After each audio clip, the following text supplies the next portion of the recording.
عشق کی بدولت مجھے روم اور ایران کی طرف دیکھا جائے تو یہ دونوں سپر پاور کہلاتے تھے. باقاعدہ ایک رومن امپائر کھڑا تھا. اس کے بالمقابل فارس کا ایک مکمل نظام تھا جس کو آپ اور ہم ایران کے نام سے یاد کرتے ہیں. رومن امپائر کا پایہ تخت اٹلی تھا اور آدھی دنیا سے زائد مقام پر ان کو رتبہ حاصل تھا. ایسے میں نبی پاک صلی اللہ علیہ وسلم کی بعثت ہوتی ہے اور صرف یہی نہیں کہ انہیں اپنے اپنے طور پر ایک مقام اور مرتبہ حاصل تھا، باقاعدہ ان کے لقب مقرر تھے. جو رومن امپائر ہے اس کے بادشاہ کو قیصر کے نام سے یاد کیا جاتا تھا. اس کے بالمقابل ایران کا جو بادشاہ ہے وہ کسرا کہلاتا تھا. ان حالات میں ان تمام بادشاہوں کا مقصود اپنے جاہ و جلال کو بلند کرنا، مادیت، عیش پرستی اور اپنے آپ کو دنیا میں دوسروں کے مقابل بڑا سمجھنا تھا. کوئی عظیم مقاصد، انسانیت کے بنیاد پر مقاصد، انسانی حقوق کی بنیاد پر کوئی مقصد ان کے پاس تھا، نہ ان کا کوئی لائحہ عمل تھا. عزیزان گرامی، ایسے دور میں نبی آخر الزمان صلی اللہ علیہ وسلم کی بعثت ہوتی ہے اور اللہ فرماتا ہے وَمَا أَرْسَلْنَاكَ إِلَّا كَافَّةً لِلنَّاسِ. اے حبیب، آپ کسی خاص علاقے کے لیے، خاص مقام کے لیے، خاص ریجن کے لیے اور خاص لوگوں کے لیے نہیں بھیجے گئے، آپ ساری انسانیت کے لیے مبعوث فرمائے گئے. یہ رسول پاک علیہ السلام کی بعثت قرآن کے ذریعے ہمارے سامنے آتی ہے اور مسلمانوں کو ایک عالمی برادری میں تقسیم کر دیا جاتا ہے، تبدیل کر دیا جاتا ہے کہ مسلمان کسی علاقے کے ساتھ خاص نہیں ہے بلکہ مسلمان ایک عالمی برادری ہے. اور رحمت عالم صلی اللہ علیہ وسلم کی تعلیمات کا خلاصہ بھی یہی ہے کہ آپ نے مادیت کی بنیاد پر، شخصی بنیادوں پر اور اپنی ذات کی بنیاد پر یا پھر عشرت کو بنیاد بنا کر فیصلے نہیں کیے، بلکہ آپ نے وہ تعلیمات عطا فرمائیں جس نے انسانیت کو رعب و دبدبہ عطا کیا، انسانی زندگی کو زندگی گزارنے کے رمز سکھائے، انسان کو انسان بنایا اور انسان کو عظیم مقام عطا فرمایا. انسان کے سامنے زندگی گزارنے کے اعلیٰ و عرفہ راستے کھول دیے وہ رحمت عالم صلی اللہ علیہ وسلم. عزیزان گرامی، آپ اور ہم رحمت عالم صلی اللہ علیہ وسلم کے انقلاب کو دیکھتے ہیں تو وہ ایک ایسا انقلاب تھا جو زمین کے ہر حصے پر اپنے اثرات کو مرتب کیا. شمال سے جنوب تک، مشرق سے مغرب تک نبوی انقلاب کی روشنی نظر آنے لگی. یہ نبی کریم علیہ السلام کی تعلیمات کی حقانیت کی دلیل تھی. آپ اور ہم جس آقا و مولا علیہ السلام کا تذکرہ کرنے کے لیے جمع ہیں، آپ کو معلوم ہے ان کا مقام کیا ہے.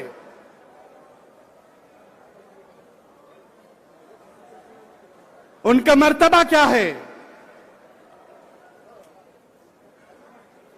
قاضی ایاض رحمت اللہ علیہ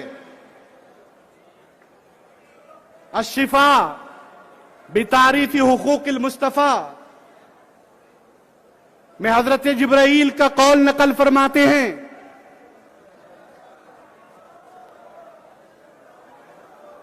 ہمارے درمیان صدر کل ہند مجلس اتحاد المسلمین، نقیب ملت الحاج اسد الدین اویسی صاحب تشریف فرما ہیں. آپ حضرات اطمینان سے تشریف اپنی جگہ بیٹھیں. قاضی ایاض رحمت اللہ علیہ ایک قول نقل فرماتے ہیں. کس کا قول ہے؟ جبرائیل علیہ السلام کا. اس روایت کو بیان کرنے والی ام المومنین سیدہ عائشہ رضی اللہ عنہا ہیں. حضرت جبرائیل فرماتے ہیں قلبت مشارق الارض ومغاربها فلم اجد رجلا افضل من محمد صلی اللہ علیہ وسلم کہ لوگوں میں نے زمین کے مشرق و مغرب کو کھنگال ڈالا لیکن میں نے کسی انسان کو نبی پاک علیہ السلام سے افضل نہیں دیکھا. یہ حضور کا مقام ہے, یہ رسول پاک علیہ السلام کا مرتبہ ہے. اور عزیزان گرامی, میں بات علم کی کر رہا تھا. حضور پاک علیہ السلام کے علم کا عالم کیا ہے؟ مسند احمد بن حنبل کی یہ حدیث اگر میں آپ کو سناؤں تو شوق کے مارے آپ کی کیفیت تبدیل ہو جائے گی. رسول پاک علیہ السلام مسجد نبوی میں تشریف فرما ہیں, مجلس نبوی منعقد ہے, صحابہ کا جھرمٹ اطراف میں ہے. ایک صحابی تشریف لاتے ہیں, ان کا نام حضرت وابصہ جوہانی رضی اللہ عنہ ہیں. جب وہ آگے بڑھنا چاہتے ہیں تو صحابہ انہیں روک دیتے ہیں. تو صحابہ روکنے کے بعد رسول کریم صلی اللہ علیہ وسلم کے قریب آنے کے خیال میں وہ کہتے ہیں, ادعونی, لوگوں مجھے چھوڑ دو, جانتے ہو مجھے کائنات میں سب سے محبوب ذات محمد عربی صلی اللہ علیہ وسلم کی ہے.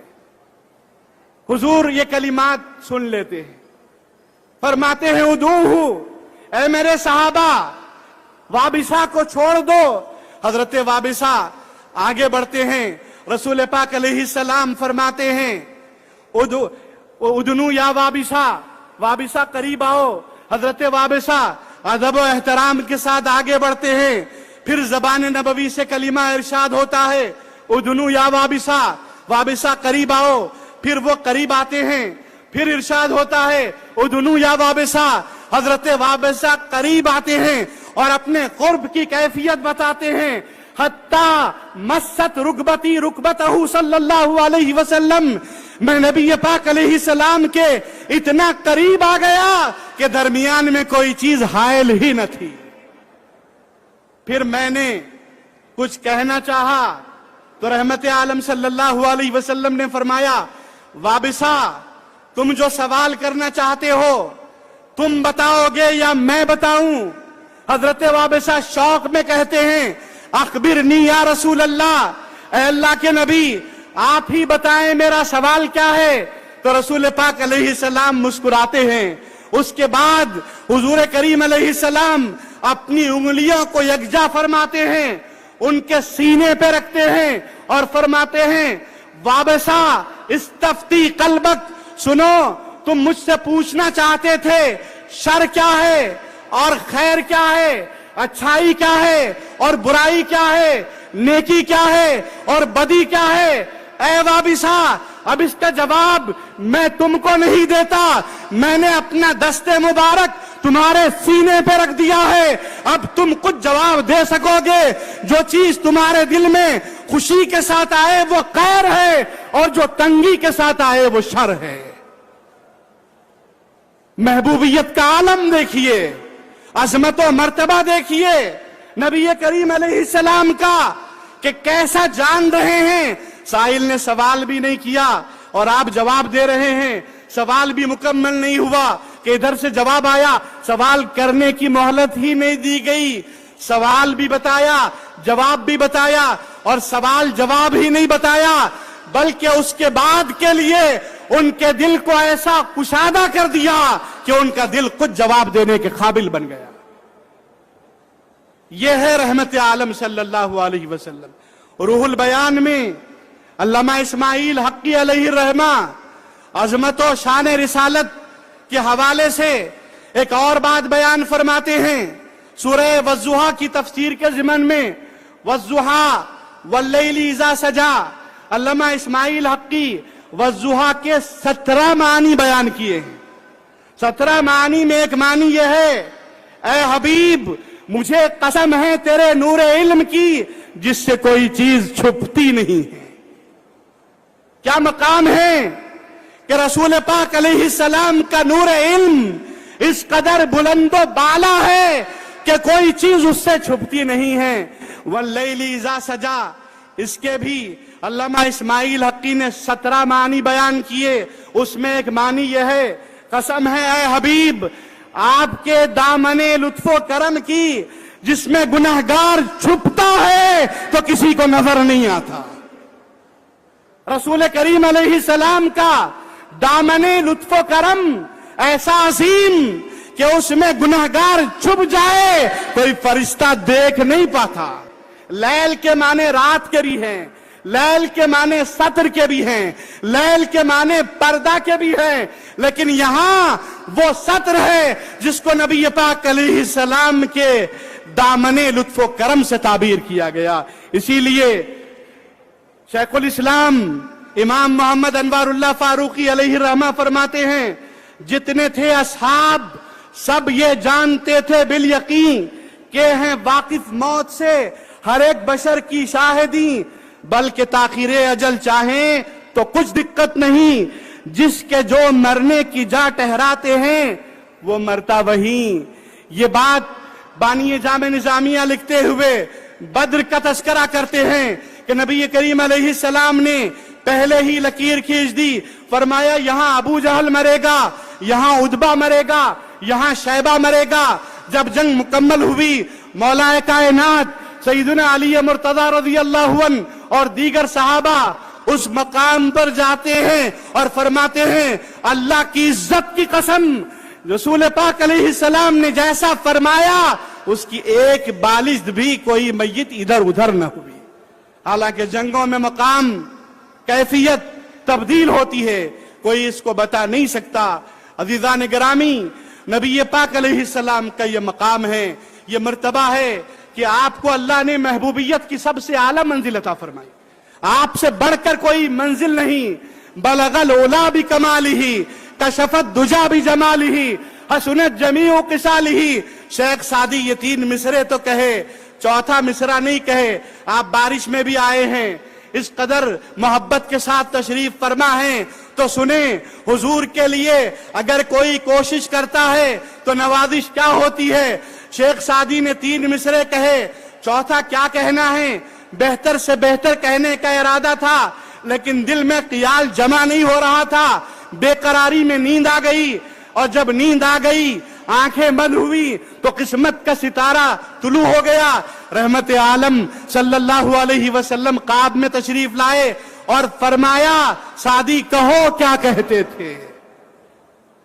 آنکھوں سے آنسو بہنے لگے، خواب میں فرمانے لگے بلغ العلا بکمالہ کشف الدجی بجمالہ حسنت جمیع خصالہ۔ جب یہ ارشاد فرمایا تو اس کے بعد خاموشی اختیار کی۔ حضور نے دیکھا کہ محبت کرنے والے سعدی خاموش ہے اور چوتھا مصرع کہہ نہیں پائے ہیں، تو نوازش فرماتے ہوئے، التفات و عنایت فرماتے ہوئے ارشاد فرماتے ہیں سعدی کہو صلو علیہ وآلہ، صلاۃ و سلام اس ذات اقدس پر اور آپ کی آل اطہار پر۔ تو مقصد کیا ہے؟